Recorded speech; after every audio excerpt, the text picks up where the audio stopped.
Have you ever stopped to consider something truly fundamental about your life?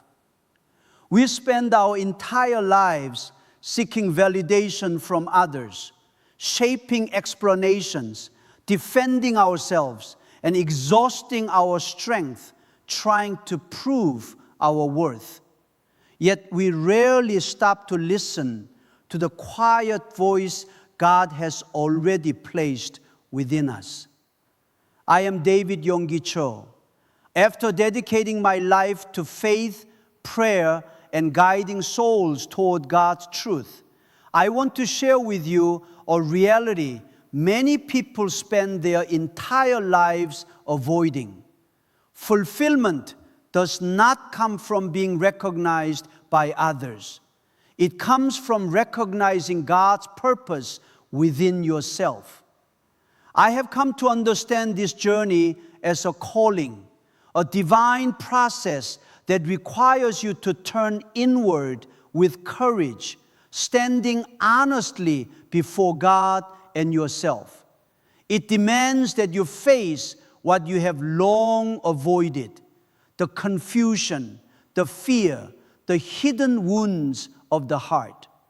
These are not signs of failure. They are instruments God uses to shape you, refine you, and lead you toward deeper wisdom. What truly happens when you pause? When you withdraw your energy from constant explanation, from endless performance, and instead turn your attention inward with sincerity and prayer.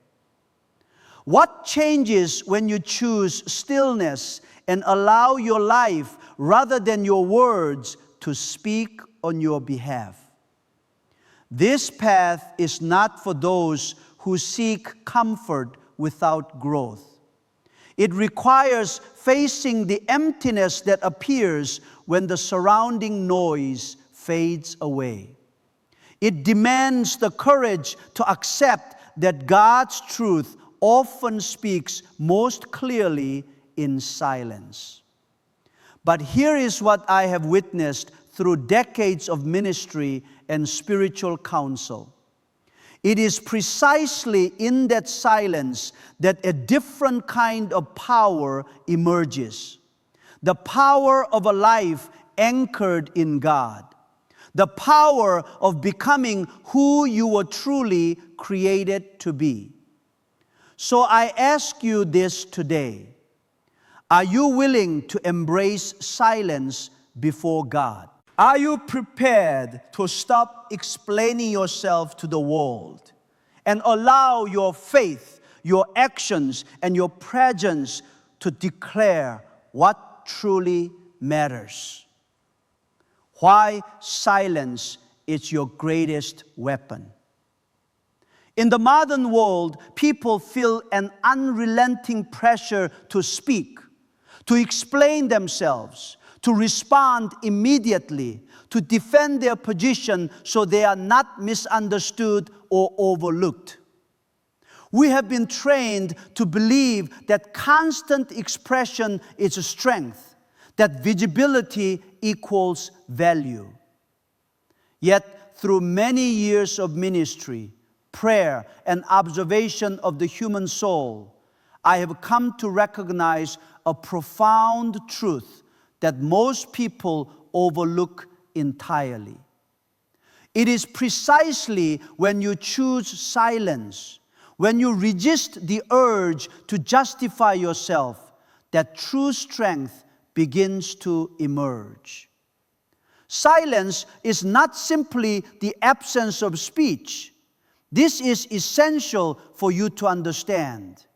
Silence is a spiritual posture. It is the moment you withdraw your energy from distraction and return it to God. And when you do this, something deeply transformative takes place. When your life is filled with the constant talking, reacting, and defending, you hear only the noise of your own fears and anxieties. You hear the voice of pride, insecurity, and self-protection. But when you stop, when you become still, that is when God begins to speak to the deeper places of your heart. That is when hidden emotions, unresolved wounds, and unexamined motives rise to the surface, not to condemn you, but to heal you. True strength is formed when you allow God to work in the places you have long avoided. Think of a moment of conflict you have experienced, perhaps with a colleague, a family member, or someone you deeply love. In that tense moment, everything within you urges an immediate response. You feel compelled to prove you are right, to ensure you are not dismissed or misunderstood. Yet, when the moment passes, you often realize that many of your words had little value.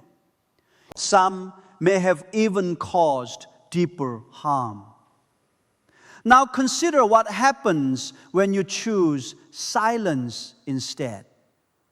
When you pause, when you breathe, when you pray quietly rather than react impulsively. Clarity begins to return. Perspective widens. You start to see beyond your own emotions and understand what truly matters. Silence is not surrender. Silence is stewardship. Stewardship of your emotions, your spirit, and the direction of the situation before you. This kind of control does not come from force. It comes from alignment with God's wisdom. Even modern science reflects this truth.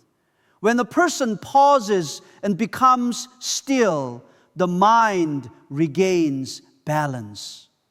Emotional reactions subside and clear judgment is restored. But beyond what science can measure, something spiritual occurs. In stillness, your spirit reconnects with God's presence, and decisions made from that place carry peace rather than regret. I have taught this consistently. When we fail to listen inwardly, our lives are guided by fear, and we mistakenly call it destiny. Silence is the doorway through which God reveals what has been hidden. We cannot hear His guidance amid constant noise. Just as one must step away from a crowded street to hear a gentle voice, silence creates the environment where divine instruction becomes audible. From that quiet communion, insight is born. Direction becomes clear. Purpose is refined. These are not abstract ideas. They are living realities formed when a person chooses stillness over noise. But silence also carries another powerful meaning. Silence is refusal. When you remain silent, you refuse to be pulled into endless comparison, competition, and the need to perform. Society teaches you that your value increases the more you reveal, the more visible you become, the more approval you gather. This belief is deeply misleading. The more you expose yourself seeking validation, the more your inner strength is depleted. Silence protects your spirit. It is your declaration that you do not need constant approval to exist with dignity. In that refusal, freedom is born. Freedom that no one can take from you. I have seen this clearly in those pursuing growth, change, or new purpose. When people speak endlessly about their plans, they feel temporary satisfaction as though the work is already complete. But when they work quietly, day after day, unseen and uncelebrated, something far greater is built. God honors consistency more than announcement. True strength is formed in obedience, not in display. Silence also holds great influence in human interaction. The person who listens deeply often carries more authority than the one who speaks continuously. Silence invites reflection. It creates weight. Just as music relies on pauses to create meaning, life depends on silence to give words their true power. Yet silence reaches beyond the human interaction. Silence is sacred. Across all spiritual traditions, silence is honored as the gateway to God. I have spent my life studying faith, prayer, and the movement of the Spirit, and I know this to be true. God often speaks most clearly when we finally stop talking. Silence is not something to master. It is a doorway to cross.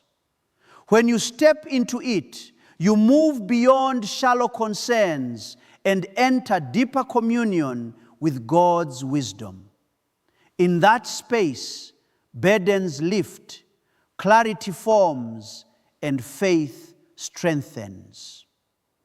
Imagine a still lake at dawn. When disturbed, it reflects nothing clearly.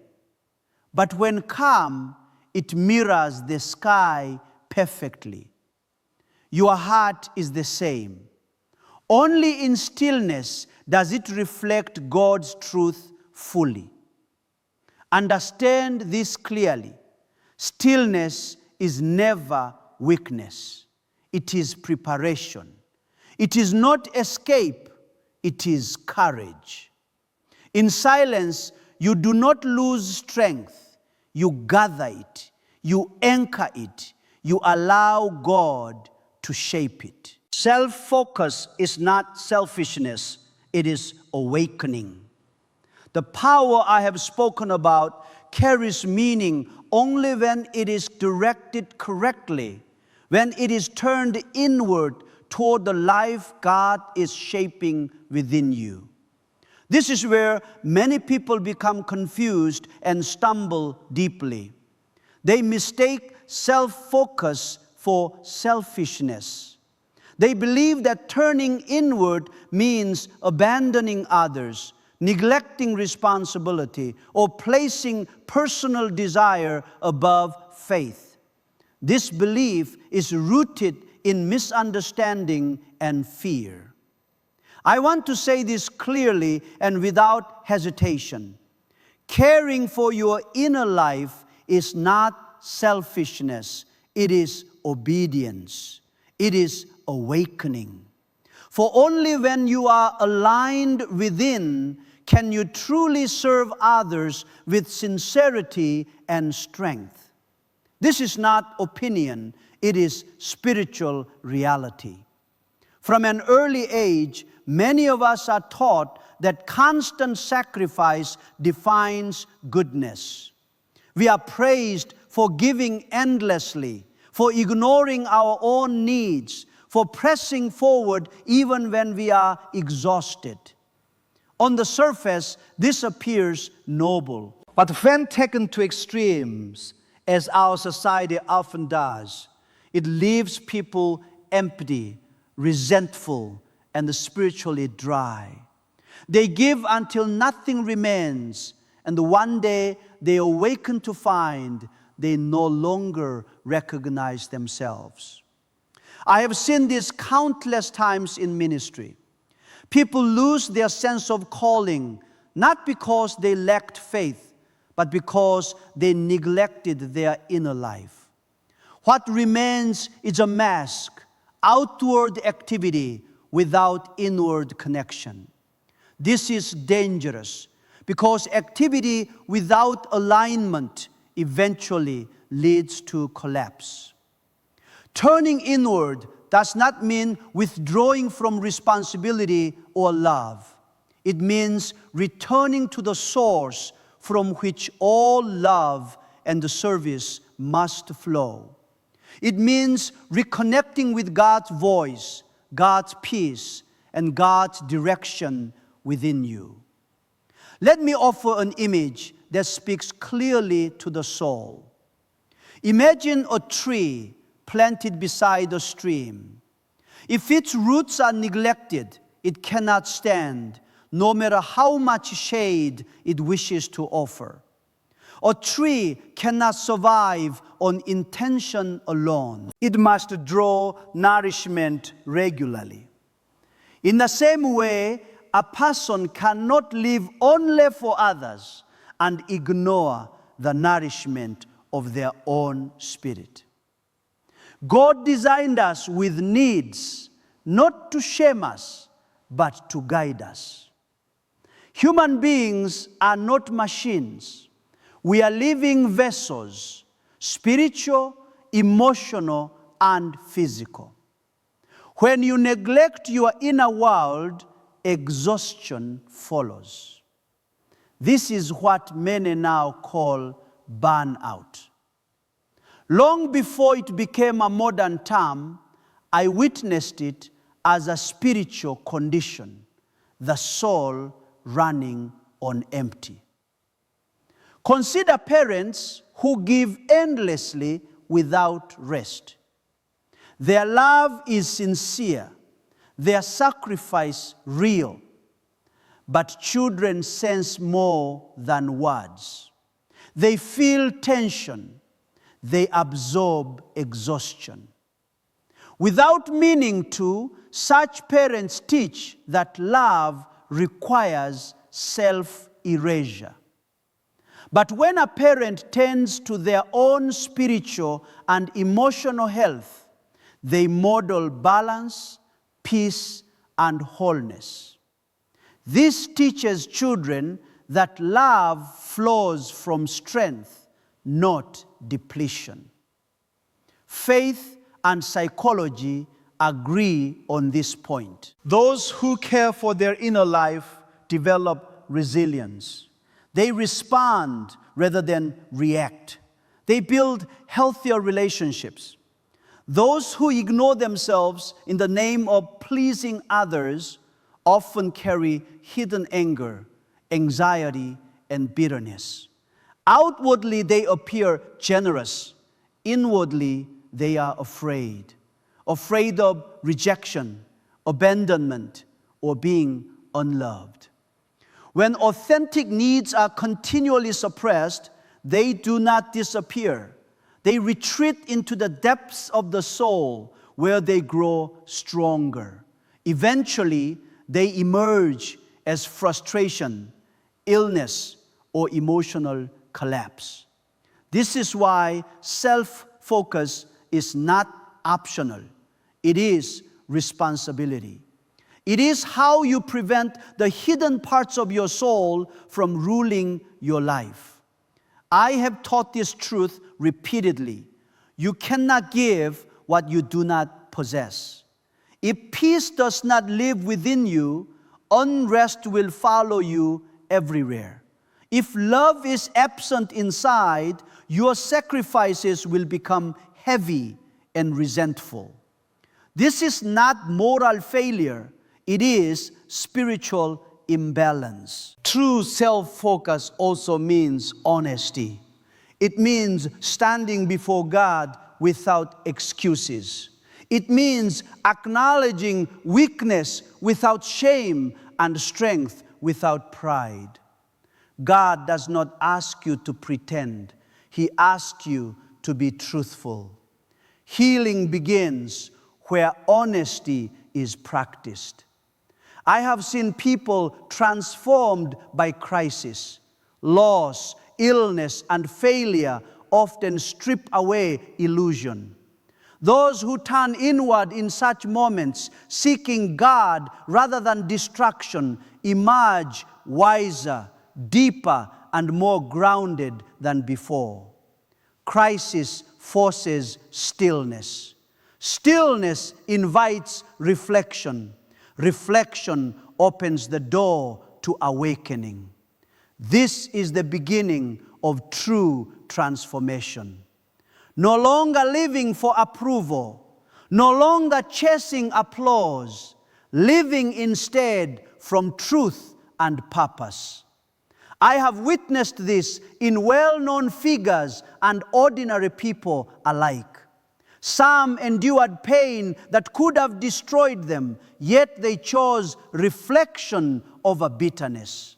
They allowed God to shape meaning from suffering. Their lives became testimonies, not because they were perfect, but because they were aligned. Others experienced this awakening quietly. A person loses stability and chooses reflection over resentment. They learn, they grow, they rebuild. Months later, they stand stronger than before, not louder, not more visible, but more rooted. Self-focus, when guided by faith, is deeply healing. It breaks old patterns of performance and approval seeking. It restores the bond between you and your soul. And when that bond is restored, life begins to feel lighter. Joy returns. Creativity awakens. Peace becomes steady rather than fragile. From that wholeness, service becomes natural. Love becomes generous without being forced. You give not because you fear losing others, but because you are full. This is the difference between selfishness and awakening. Selfishness flows from emptiness. Awakening flows from abundance. And that abundance begins the moment you turn inward, stand honestly before God, and listen. Perhaps this is the moment to pause. Sit quietly. Breathe deeply. Ask yourself gently, from where am I living right now? Am I acting from fullness or exhaustion? Am I serving from faith or fear? Do not rush to answer. Let silence speak. God's answers often arrive quietly.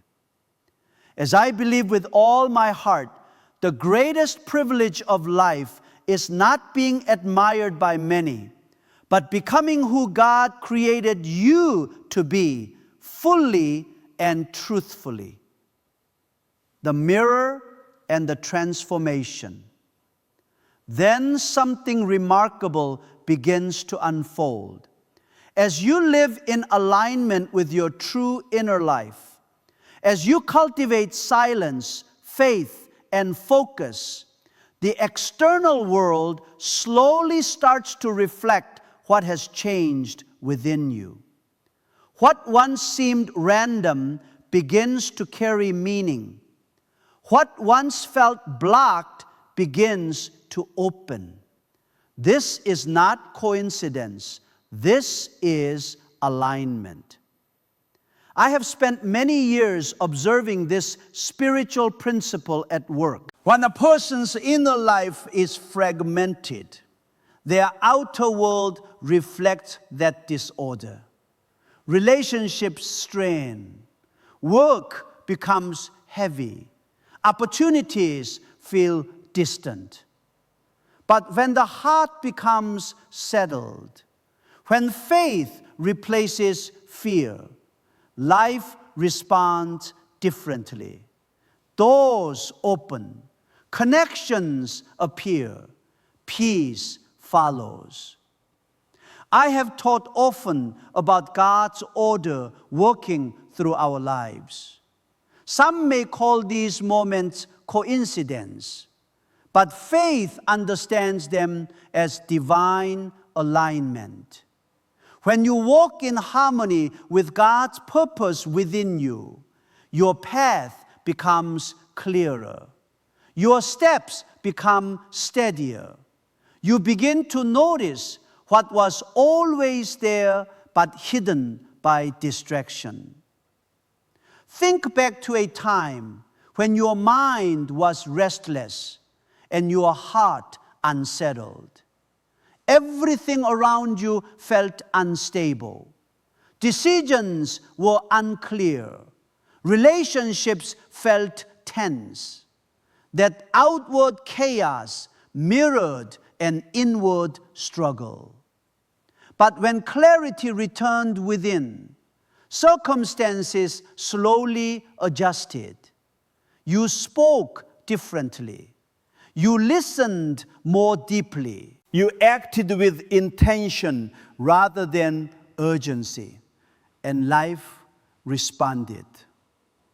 There is also wisdom in understanding how focus shapes perception. When your attention is scattered, opportunities pass unseen. When your focus is clear, guidance becomes visible. Faith sharpens discernment. Prayer aligns intention. When you change within, you see differently. And because you see differently, you choose differently. Yet, beyond psychology and perception, there is a deeper spiritual truth.